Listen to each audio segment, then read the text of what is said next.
Discurso completo en contra de Milei que vale la pena escuchar. A ver, el punto es el siguiente.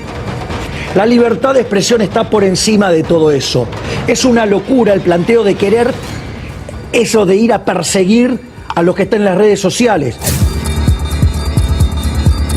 Espero ganar la provincia de Buenos Aires. ¿Podemos perderla? Sí, es un terreno muy hostil y muy difícil, como dije, pero eso no tiene que ponerle a nosotros una tapa a lo que puede ser el día de mañana una reelección del presidente. Nada que ver. Yo entiendo que un ñoño republicano, digamos, como es un ñoño republicano, bueno, hay que agarrar ahí que todos que estén, digamos, declarados, digamos que... ¿Sabes la cantidad de autores que han escrito obras con seudónimo? Porque si no los mataba. Digo, es una locura. Todos estos elementos forman parte de lo que yo denominé la campaña roñosa, ¿no? La creación de una suerte de campaña compuesta de noticias falsas, de elementos turbios, de pauta encubierta. Bueno, eso es lo que se nos viene.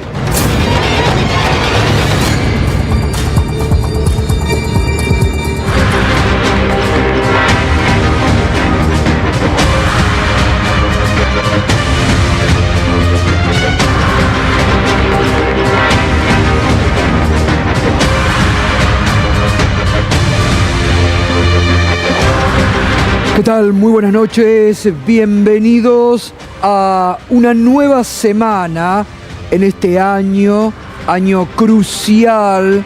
No te olvides que hay elecciones y hay que ir a votar. Sobre todo la primera parada en la provincia de Buenos Aires el próximo 7 de septiembre. Debe ser épico todo lo que hay que hacer en este año crucial, iniciando una nueva semana. Buenas noches, bienvenidos, gracias por estar ahí y sumar a la masiva y ganadora audiencia de Minuto Uno durante todo este año y en años anteriores. Y a partir de este momento nos podés acompañar y militar el hashtag campaña roñosa. Sí, campaña roñosa, la que lleva adelante el gobierno del presidente Javier Milei. Un gobierno que ya hemos visto está dispuesto a todo. Y estos sí que vienen por todo, ¿eh? Estos sí que vienen por todo. Fíjate que entre el anuncio patético del viernes, qué pobre discurso, realmente, qué pocas cosas tiene para decir este gobierno y este presidente, que amenaza al Parlamento Nacional que lo va a cerrar si no se hace lo que el señor quiere. Patético. Nunca antes visto en 41 años de democracia el nivel más bajo a nivel institucional, el nivel más bajo a nivel democrático en estos 41 años de democracia a lo que está llevando el gobierno de Javier Milei. Un gobierno que está dispuesto a todo, un gobierno que como no tiene buenas noticias para dar en ningún aspecto. No hablemos en el aspecto económico, Enseguidita te vamos a contar cómo las grandes empresas de la República Argentina, esas empresas que ganan guita, pero combaten a los gobiernos nacionales y populares, esas grandes empresas que ideológicamente acompañan a los gobiernos de derecha, las grandes empresas de la Argentina hoy, con el gobierno de Milei, gobierno al que votan y apoyan, están perdiendo guita por primera vez en los últimos años. Qué paradoja, A los gobiernos nacionales y populares que combaten con todo su odio, con esos gobiernos ganan guita. Con este gobierno, al que apoyan fervientemente y aplaude, pierden, y mucha guita, ¿eh? Qué gran paradoja, ¿no? Alguien que me lo explique, por favor. Solo con el odio se entiende que apoyen a un gobierno que los está destruyendo, porque están destruyendo la productividad, están destruyendo las economías regionales, están produciendo un nuevo industricidio y están terminando con las pymes. Pero de eso nos vamos a ocupar enseguidita. Pero fíjate qué pobreza la de un gobierno que tiene que apelar a fake news, a noticias mentirosas creadas por inteligencia artificial. Es la segunda vez que utilizan, obviamente que ya el gobierno tiene a su servicio un departamento, gente especializada, porque no es fácil, ¿eh? No es que pegás y ya está. No es fácil. Tienen un departamento de inteligencia artificial para ensuciar la campaña. Claro, se lo hicieron a Mauricio Macri. Pero Mauricio Macri, que es lo mismo que Milei hoy, pasó, se quejó y después terminó aceptando, porque fue al pie, firmó la rendición incondicional frente al jefe, a Karina Milei, y hoy conforma el Macri-mileísmo en la Argentina.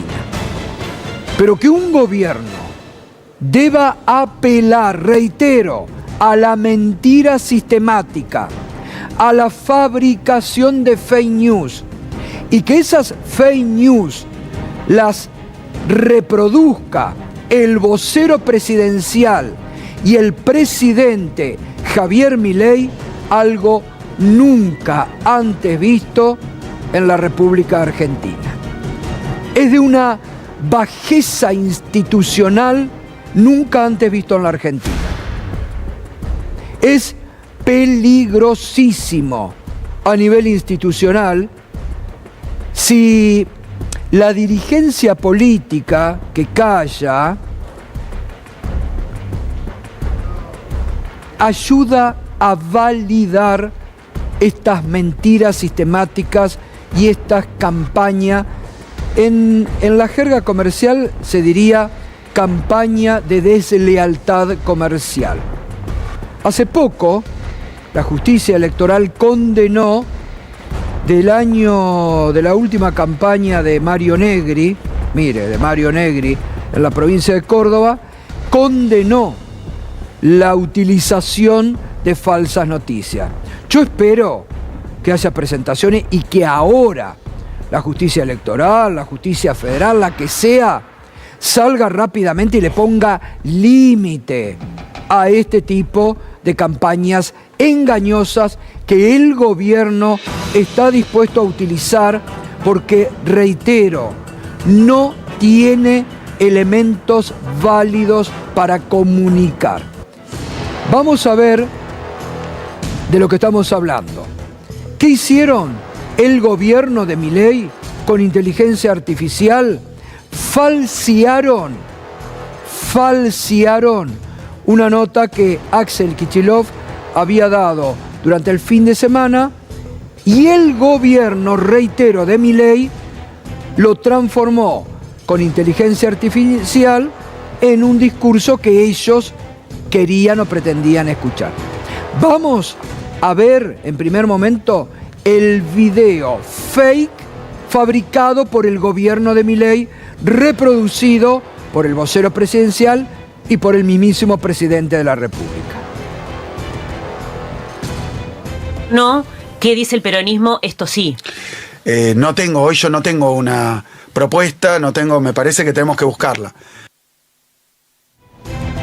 Esto es lo que fabricó el gobierno en base a una nota que le hicieron en Futurock que el primero que salió a desmentirla fue nuestro colega Leandro Renú, que participaba de la entrevista, ¿no? Y esto es lo que subieron. El tuit de Milei, a confesión de parte, y ponían esto, la reproducción después de Horacio Kavak, también el vocero presidencial, que no es menor. El vocero presidencial, Manuel Adorni, también publicó el primero. Manuel Adorni reproducía esa supuesta declaración de Axel Kicillof, fin. Y así el gobierno de Milei y sus voceros trascendían y daban a conocer una fake news. Ahora vamos a lo que en realidad era lo que Axel Kicillof en esa entrevista decía.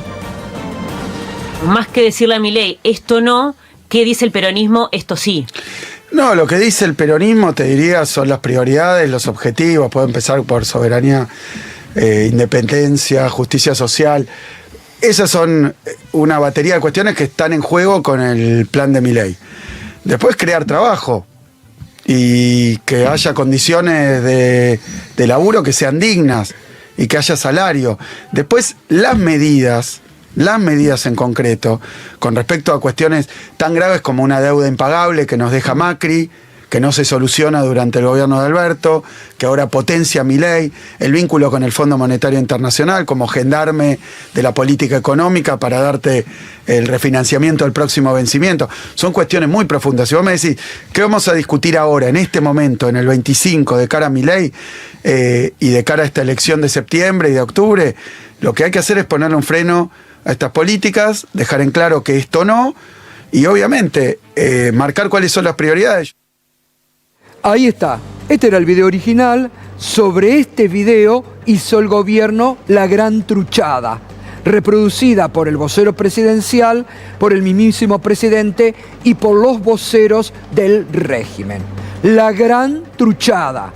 La gran truchada. Ahora, el gobierno viene perdiendo en todos los frentes.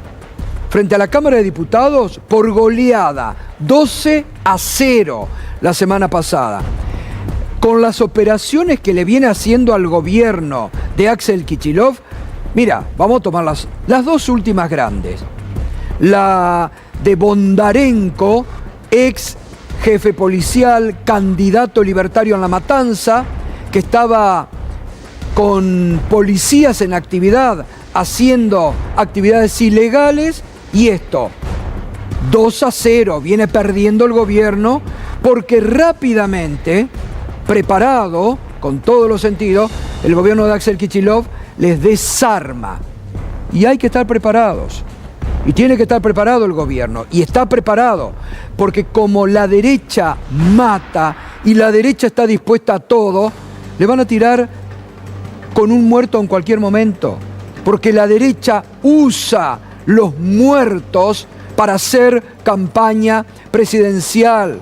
Porque no tiene elementos para hacer una campaña positiva o elevar el debate político en la Argentina. Esta mañana, en Mañana Silvestre, en Radio 10, siempre con la primera información, dialogábamos con el gobernador Axel Kicillof, que salía al cruce de las mentiras del gobierno de Milei. Lo esperábamos y pasó. Trucharon un video, lo empezaron a difundir como si fuera cierto, y al poco tiempo yo estaba alerta a este tipo de cosas, contesté inmediatamente, y lo que hicieron fue reconocer que era trucho, y que lo había tuiteado el presidente, y lo había tuiteado, lo había difundido también el vocero presidencial, que tiene un programa que es teóricamente contra las noticias falsas. Oh, qué así que la verdad, toda una enorme impostura, un papelón, sí. Otro papelón, sí. Pero bueno, con el riesgo de que estos mecanismos le hagan creer a alguien que uno dijo una cosa que no dijo. Todos estos elementos forman parte de lo que yo denominé la campaña roñosa, ¿no?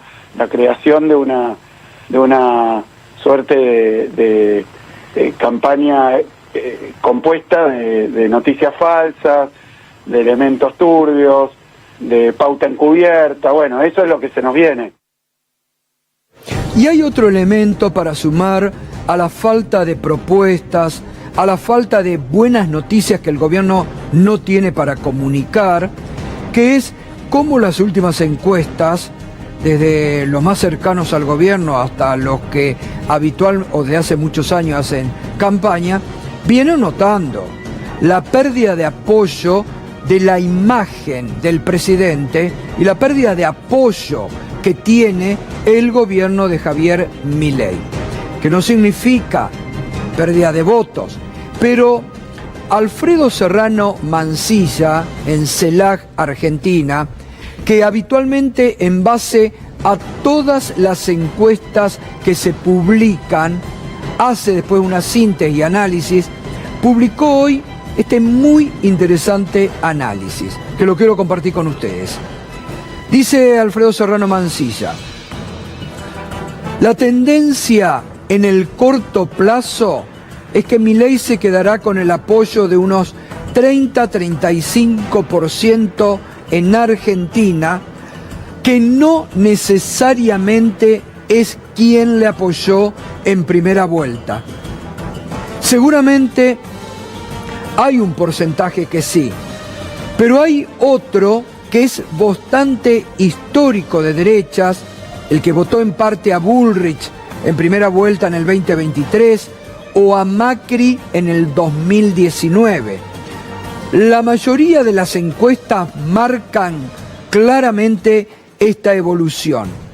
Aún no llegó a su mitad de término y ya está por debajo de 40% en imagen positiva, con saldo muy negativo en su contra. Lejos queda el 55% de la segunda vuelta. Y la gran duda es si hacia adelante, en el año 2026, conservará este núcleo duro conservador, porque tiene un gran problema matemático. Los beneficiarios de su modelo, mira qué interesante este porcentaje que da Serrano Mansilla. Los beneficiarios de su modelo son el 0,0001% y el resto no come con relato mentiroso.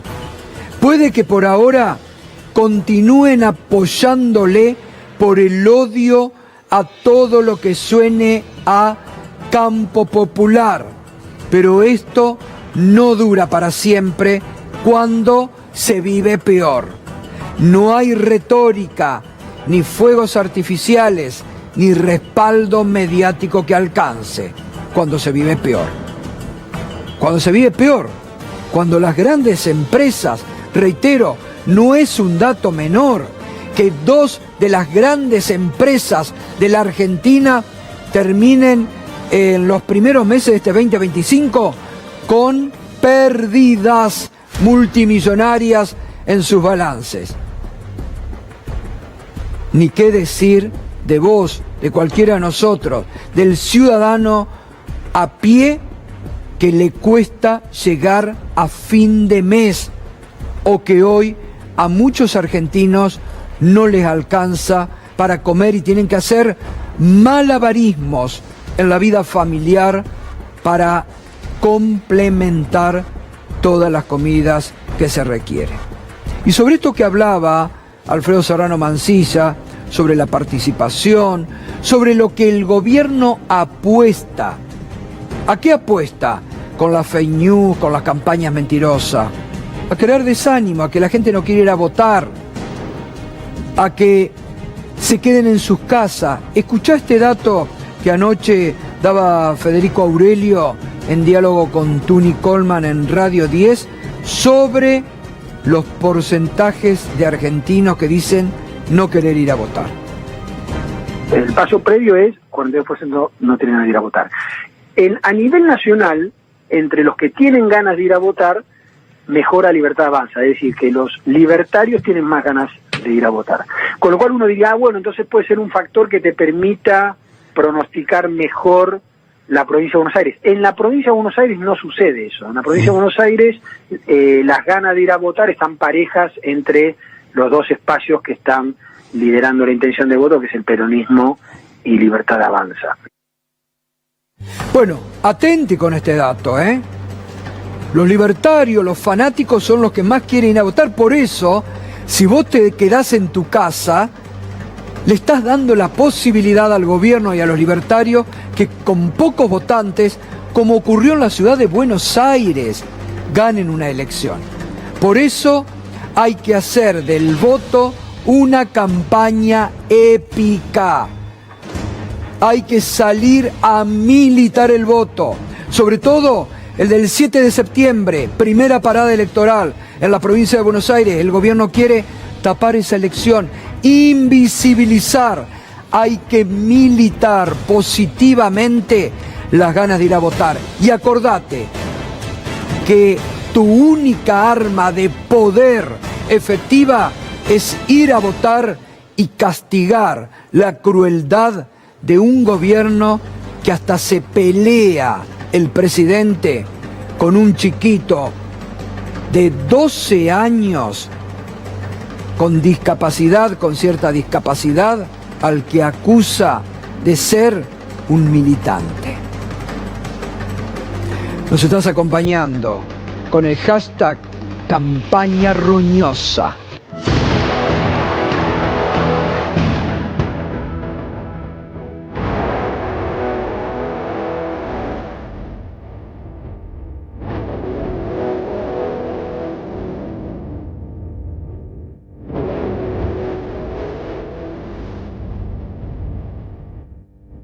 Bueno, buenas noches, compañeros. Buenas noches, Gato. Hola, Gracias por estar, bienvenidos. Buenas noches. Empezamos otra semana con mucha información. Quédate ahí, hay muchos temas calientes. El primero que ya vamos a desarrollar en forma exclusiva, tenemos imágenes, lo más completo, memoria activa. No hay que dejar pasar las fuerzas del régimen que se exceden, que reprimen y que casi llevaron a la muerte a Pablo Grillo. Hoy se hizo la reconstrucción total que te vamos a mostrar en exclusiva en este programa. Ya está Fabián Grillo, el papá de Pablo, para compartir, para hablar de esto que se realizó en la jornada de hoy. Primer tema para Ariel Sack. Buenas noches, Ariel.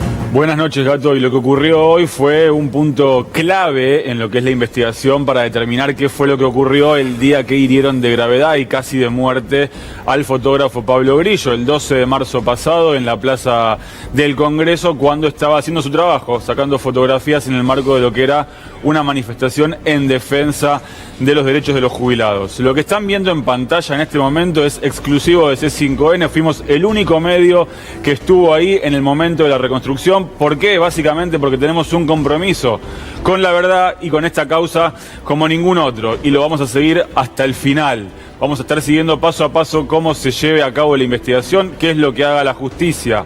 En el día de hoy, en General Rodríguez, la policía de la ciudad, por supuesto con presencia de las partes de la defensa y de la querella, llevó a cabo la pericia balística, la reconstrucción del momento del hecho. Hace una semana habían tomado medidas en el lugar del hecho, en la Plaza del Congreso, para poder luego llevar toda esa información aquí, a un nuevo terreno donde poder trabajar con cierta discreción, con cierta comodidad y un poco alejado del ruido de la ciudad. Ahí estuvimos, sin embargo, para mostrar qué es lo que estaba pasando. Y lo que hicieron en rigor fue todas las pruebas, todas, absolutamente todas las pruebas de disparo posible de una posta de gas lacrimógeno para ver qué resultados arrojaban. ¿Qué quiere decir que hicieron todas? Que probaron disparar en línea recta paralela al piso, como aparentemente fue en el caso de la herida que se le generó a Pablo Grillo, pero también disparar el arma de manera correcta para mostrar que si la hubiesen manipulado de modo correcto, es decir, con 45 grados de inclinación, no tendríamos hoy heridos de gravedad como lo tuvimos en el caso de Pablo. Vamos a ver en este momento la imagen del disparo horizontal, en línea recta, paralela al piso, como fue aparentemente el 12 de marzo cuando lo hirieron a Pablo Grillo. Atención a esta reconstrucción porque es un trabajo de nuestra producción en exclusiva. Dan la orden de disparar, se posicionan para tomar imágenes y ahí pasa la posta. En el círculo rojo, por supuesto muy rápido, nuestra producción se tomó el trabajo de mostrar cómo viaja esa posta de gas lacrimógeno, muy parecida en cuanto a su trayecto a la que hirió a Pablo Grillo. Esto ocurrió hoy durante 3 horas. ¿Por qué remarco el tiempo? Porque efectivamente se hicieron todas las pruebas que había que hacer. Se disparó en línea recta, se disparó con rodilla al piso, se disparó con el que hacía las veces del gendarme guerrero parado de pie, se disparó en diagonal hacia arriba, se disparó en diagonal hacia abajo. A partir de esta reconstrucción que se hizo hoy, cada una de las partes, tanto Fiscalía como querella y defensas, van a presentar sus propios informes. Y todo esto se va a sumar al expediente de cara a ¿qué? A lo que va a ocurrir el 2 de septiembre cuando sea indagado Héctor Jesús Guerrero, imputado como el principal responsable de lo que le ocurrió a Pablo Grillo. Esto es un disparo con una posta de gas lacrimógeno en su cabeza. Pero no va a terminar ahí la investigación, que quede claro, porque lo está pidiendo, por supuesto, la querella que está encabezada por el CELS y por la Liga Argentina de Derechos Humanos que representan a la familia. Hay que ir hacia arriba para ver si hay más responsabilidades, para ver cuál era la orden. Porque ustedes recuerden, nosotros les mostramos aquí las declaraciones de otros gendarmes que decían cosas como que, por ejemplo, no tenían una visibilidad nítida y sin embargo disparaban hacia el montón. Eso, a todas luces, es un error y a todas luces es eventualmente un delito. La pregunta es si lo hicieron por intuición propia de que tenían que hacer eso o si alguien les bajó la orden de disparen de esa forma. Hay que ver cuáles fueron las órdenes. También les contamos aquí que en el expediente había información de que las modulaciones no habían llegado y cierta información había llegado editada en cuanto a las órdenes que bajaban desde lo que era la sala de circunstancia, desde donde se monitoreaba el operativo. También les mostramos que una de las principales autoridades de Gendarmería estaba en el lugar del hecho a la hora que ocurrió el disparo que hirió de gravedad a Pablo Grillo. Por eso te decimos que, más allá de lo que ocurra el 2 de septiembre con la indagatoria de Héctor Jesús Guerrero, la investigación debe seguir, y así lo reclama la querella, en línea ascendente para ver cuáles fueron las órdenes concretas que se les dio a quienes reprimieron aquella manifestación, Gato. Ahora, hoy estuvo, por ejemplo, el juzgado o... El juzgado manda un representante, pero como la investigación está delegada en manos de la Fiscalía... ¿Y el fiscal estuvo? No sé si estuvo presente el fiscal, no tengo el dato de que haya estado, pero sí había gente por parte de la Fiscalía. Que es muy importante, ¿no? Porque realmente es ver la reconstrucción de lo que realmente ocurrió. Bueno, obviamente que... otra vez vuelve a recrear todo lo que fue esa tremenda represión que casi termina con la vida intencionalmente, hay que decirlo, premeditadamente de Pablo Grillo, ¿no? ¿Y qué conclusiones ahora, así rápidamente, se pudieron extraer? Mirá, ahí hay otra imagen, ¿no? Ahí hay otra imagen y hay un montón de imágenes que muestran las formas en las que se probaron los disparos. Ninguna de las partes quiere adelantar conclusión porque lo que no quieren hacer es decir nada que luego pueda ser impugnado. Ahora cada parte va a presentar su informe. Si uno lo mira, nosotros estuvimos casi todo el día viendo imágenes de esta reconstrucción, es bastante evidente lo que pasó. Mirá, quizás esa sea una de las más parecidas al momento del disparo. Esa sería la forma en la que estaba apostada el arma al momento de disparar. ¿Qué quiere decir? Incumpliendo totalmente los protocolos. Ahora, esto va a estar por escrito y bien fundado en lo que vaya a ser el informe de la querella, muy probablemente también en el informe de la Fiscalía. Habrá que ver qué es lo que dice, qué es lo que opina la defensa de Héctor Jesús Guerrero. Pero todo esto va a ingresar al expediente antes del 2 de septiembre. Nadie se quiere adelantar específicamente para eso, para no ser impugnados. Por supuesto, no van a ser en ninguno de los casos declaraciones públicas. Muy bien. Importantísimo esto, sobre todo hay que tener en cuenta, lo anticipamos aquí, que el cabo Guerrero, el que disparó a la cabeza de Pablo Grillo, tiene que ir a declarar ante la jueza el día 2 de septiembre es el día en el que está convocado a indagatoria.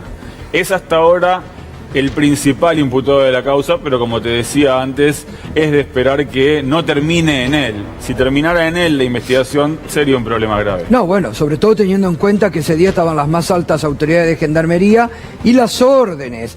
¿Y de quién? ¿De quién recibe órdenes para romper un protocolo y disparar con saña? Porque no nos olvidemos, las imágenes que te mostramos aquí, cómo después lo felicitaban, se soslayaban, estaban anchos de haber tirado a la cabeza y bajado a uno de la contra, dirían, de las imágenes que veíamos. La hazaña, ahí está. Estas son las imágenes originales.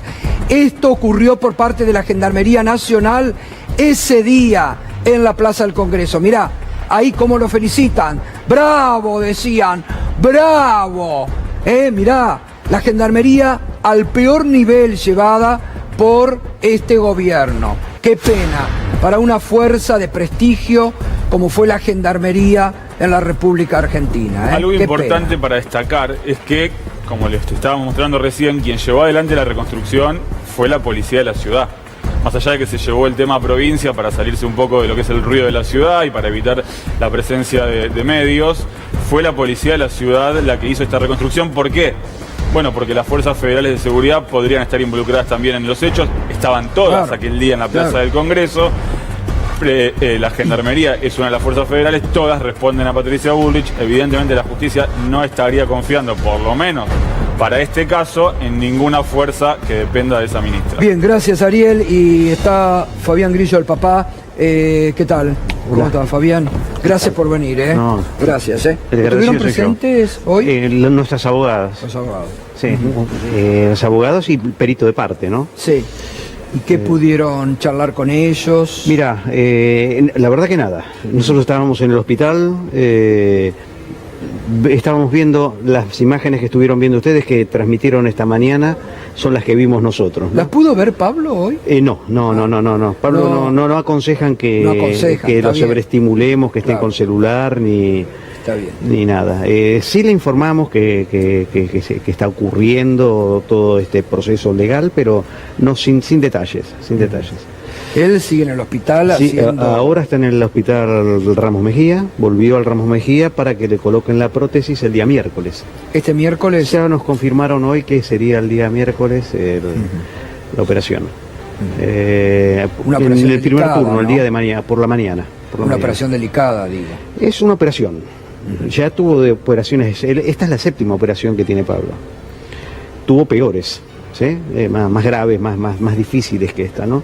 Pero no deja de ser una operación esta, ¿no? Claro. Con anestesia, con todo lo que se implica. Y bueno, le volvería a tener un nuevo cráneo, ¿sí? Que ahora no lo tiene. Qué increíble. Es terrible. Qué tremendo, porque además esto que ustedes vieron hoy... otra vez les hace repasar todo lo terrible que han vivido en esos primeros momentos. Es remover la llaga, ¿no? Remover el dolor constantemente.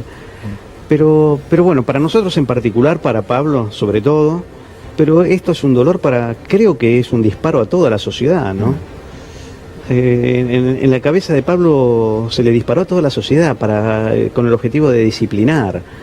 Este tipo de gobiernos de saqueo requieren de la anulación de la lucha popular, porque saben que es su límite, la lucha popular es su límite.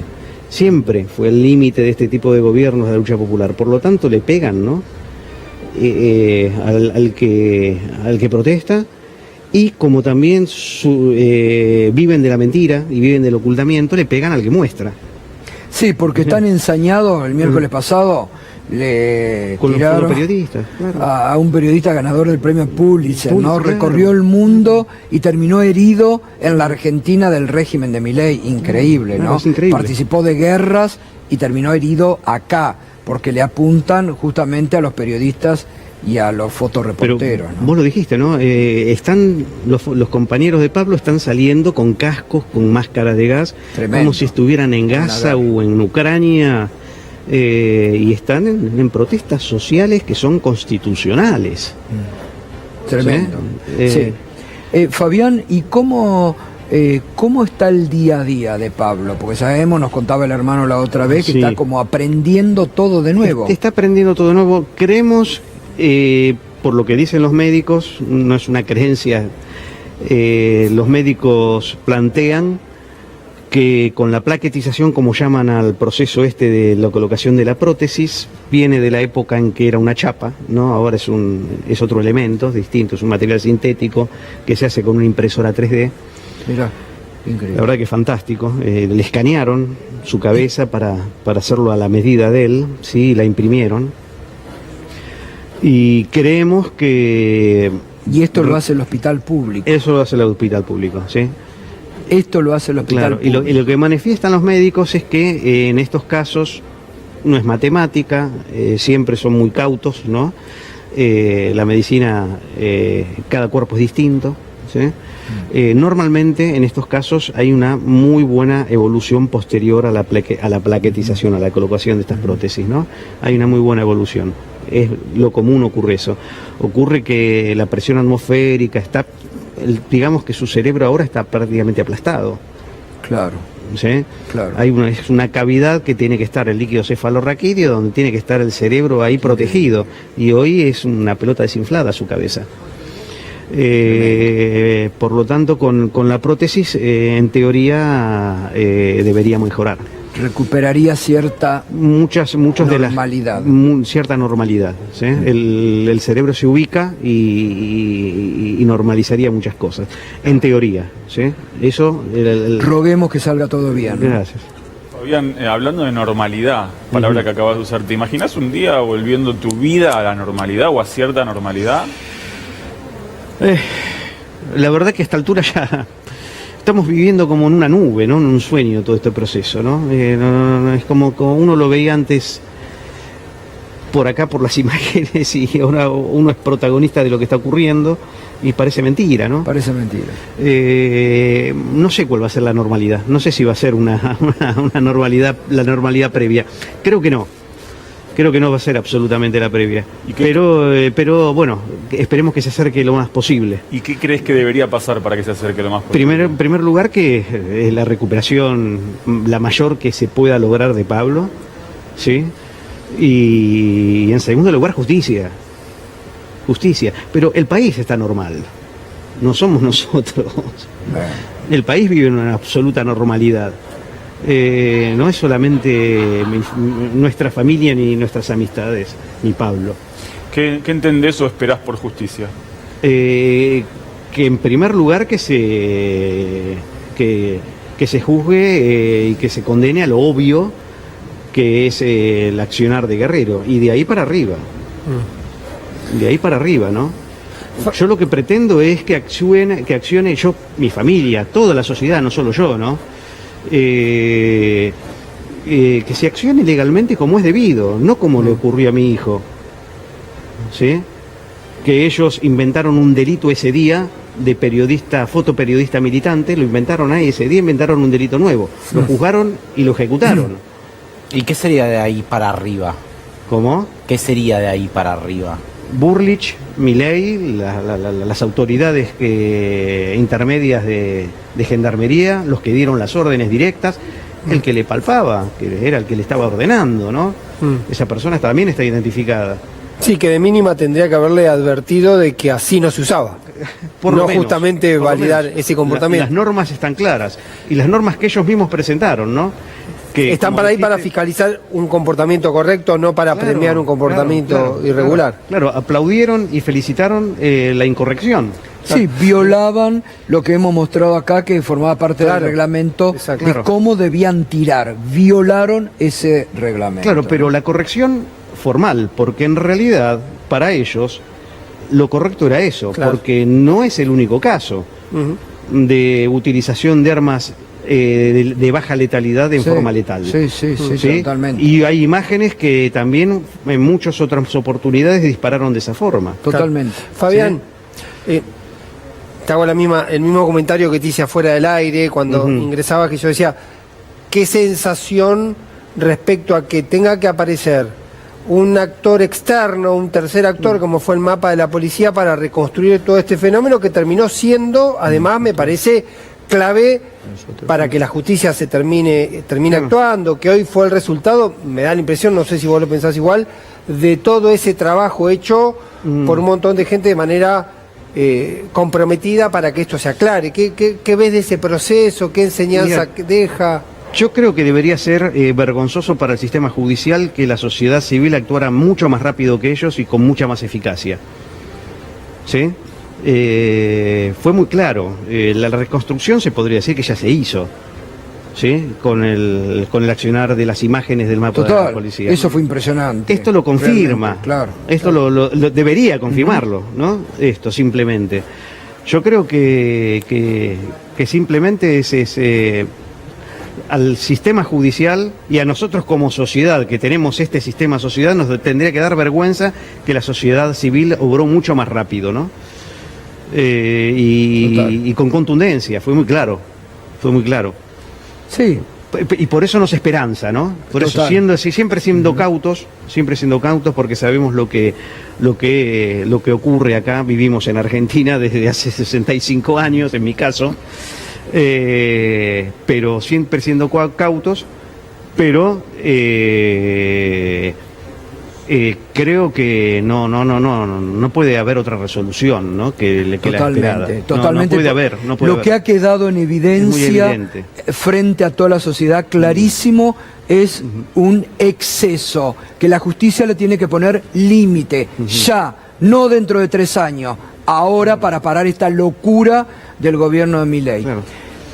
La mamá de Pablo, ¿cómo está? Porque nos contaba tu hermano que le cuesta, Le cuesta, nos cansa, claro. No somos chicos, pero bueno. Vos llevas más adelante y... Sí, no me quedó más remedio. Claro, bueno, está bien. No me quedó más remedio. Pero a ella le cuesta... esto surgió espontáneamente, ya el primer día cuando los medios se acercaron, yo de entrada no quería salir. Pero cuando me enteré de lo que decía Burlich, ahí no se pueden dejar pasar las mentiras ahí la mentira me saltó la tanada y tuve que salir. Bueno, Fabián, como siempre, nuestro acompañamiento. Rogamos para que el miércoles salga todo bien y te estaremos consultando después para ver cómo te agradezco mucho. Muchas gracias. Un abrazo grande a toda la familia. Muchas gracias. Mucha fuerza. Bueno, gracias. Fabián Grillo, es tremendo lo que una familia en un segundo, por el obrar de fuerzas de seguridad que deberían actuar en el marco de un reglamento y de la ley, por las locuras de este gobierno, actúan mal y casi llevan a la muerte. Y el próximo miércoles la 7ª operación a Pablo Grillo. La 7ª operación. Ya está Leandro Santoro, Ya está Leandro Santoro, hace mucho que no habla, pero va a estar esta noche acá, como siempre, en Minuto 1, Y nos estás acompañando con el hashtag Campaña Roñosa. Si querés sumarte a la batalla cultural contra las nefastas ideas de Javier Milei, dale like, suscríbete y deja tu opinión en la caja de comentarios.